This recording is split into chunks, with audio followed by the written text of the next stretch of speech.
আসসালামু আলাইকুম প্রিয় শিক্ষার্থী, আমরা আজকে যেটা দেখব চতুর্থ অধ্যায়ের একটা প্রবলেম কুমিল্লা বোর্ডে আসা 2023 সালে।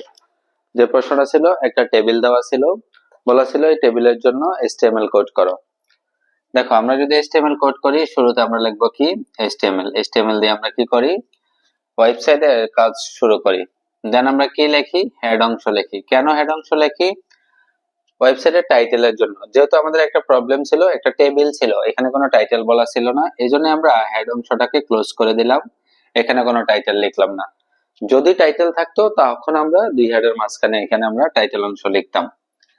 ওয়েবসাইটের পরবর্তী যে কাজটা আমরা করি, বডি অংশ। ওয়েবসাইটের যাবতীয় কাজ করা হয় বডি অংশের মধ্য দিয়ে, সুতরাং আমি বডি অংশটাকে শুরু করলাম।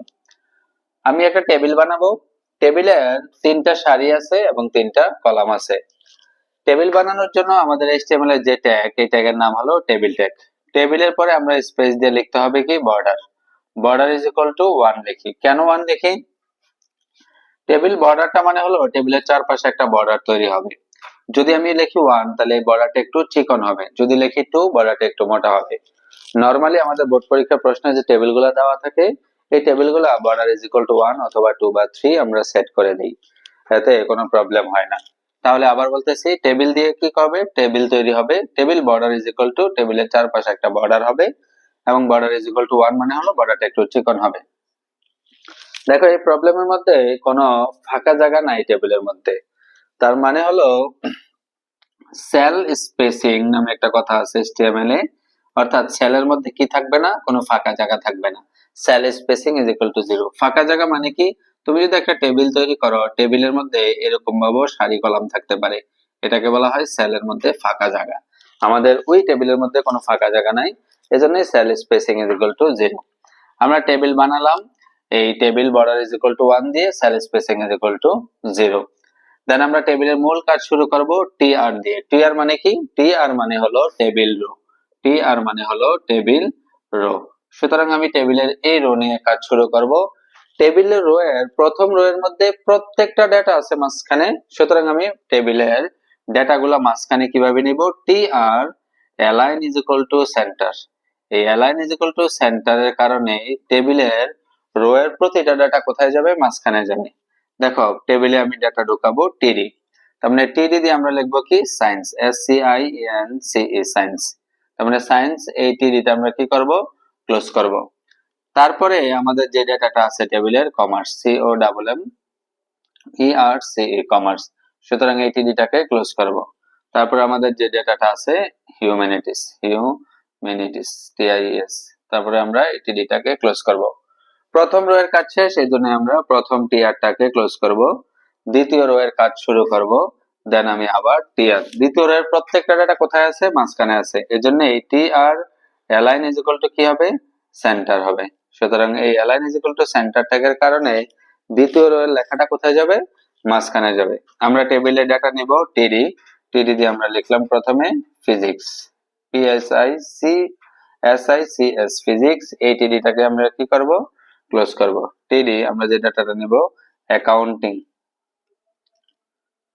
এই ডাটাটাকে আমরা কি করব, ক্লোজ করব।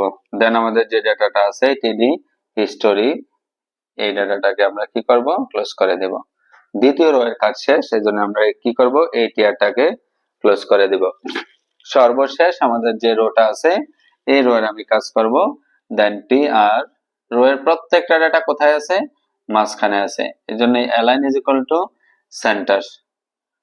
ডাটা নিব আমি, প্রথম যে ডাটাটা আছে কেমিস্ট্রি, এই কেমিস্ট্রি ডাটাটা, টিডিটা আমরা ক্লোজ করে দিব। তারপরে যে ডাটাটা আছে টিডি ম্যানেজমেন্ট, এই ম্যানেজমেন্ট ডাটাটা আমরা নিলাম, টিডি দিয়ে আমরা কি করব, এই ডাটাটাকে ক্লোজ করে দিব। তৃতীয় রো এর সর্বশেষ যে ডাটাটা আছে ইসলামিক হিস্টোরি, আমরা এই টিডি দিয়ে ইসলামিক হিস্টোরি, এই ডাটাটাকে আমরা নিব, SISTORY, হিস্টোরি। এই টিডিটাকে কি করব, ক্লোজ করে দিব। তৃতীয় রো এর কাজ শেষ, এই জন্য আমরা কি করব, টিআর কে ক্লোজ করে দেব। দেখো, এখানে 3টা রো আছে, এটা হলো প্রথম রো এর কাজ, এটা হলো দ্বিতীয় রো এর কাজ এবং এটা হলো 3 নাম্বার রো এর কাজ। সবার শেষে আমার টেবিলের কাজ শেষ, এজন্য আমি কি করব, টেবিলটাকে ক্লোজ করব। এবং কার কাজ শেষ, বডির কাজ শেষ, আমি বডিটাকে ক্লোজ করব। এবং কার কাজ শেষ, ওয়েবসাইট বানানোর কাজ শেষ, এজন্য আমি কি করব, HTML টাকে ক্লোজ করব। এটা ছিল কুমিল্লা বোর্ডের 3 নম্বর প্রশ্ন। 4 নম্বর প্রশ্ন যেটা ছিল, আমি একটু তোমাদেরকে হিন্টস দিয়ে দেই, তোমরা এটা করতে পারবা হুবহু এটার মতো নেই। যদি উদ্দীপকের টেবিলের কোড সারিকে কলামে এবং কলামে পরিণত করা হয় তাহলে কি ধরনের পরিবর্তন হবে? সারিকে কলামে পরিবর্তন করতে বলছে। এই সারিগুলোকে কলামে নিলে কি হবে? সারিগুলোকে কলামে নিলে সায়েন্স এখানে আসবে, কমার্স এখানে আসবে, হিউম্যানিটিস এখানে আসবে। দেন এই সারিকে কলামে নিলে ফিজিক্স আসবে এখানে, অ্যাকাউন্টিং এখানে থাকবে এবং হিস্টোরি আসবে এখানে। দেন 3 নাম্বার সারিকে কলামে নিলে কেমিস্ট্রি যাবে এখানে, ম্যানেজমেন্ট যাবে এখানে এবং ইসলামিক হিস্টোরি থাকবে এই জায়গার মধ্যে। সুতরাং এই ধরনের পরিবর্তন হবে। জাস্ট তোমাকে পরিবর্তনটাকে দেখিয়ে টেবিলটা আঁকে তোমাকে স্টেবল কোডটা করতে বলা হয়েছে। আশা করি যদি তুমি এই প্রশ্নটা জানো তাহলে তুমি এটা অনায়াসে অ্যান্সার করতে পারবা। নেক্সট কোনো ভিডিওতে দেখা হবে ইনশাআল্লাহ। আসসালামু আলাইকুম।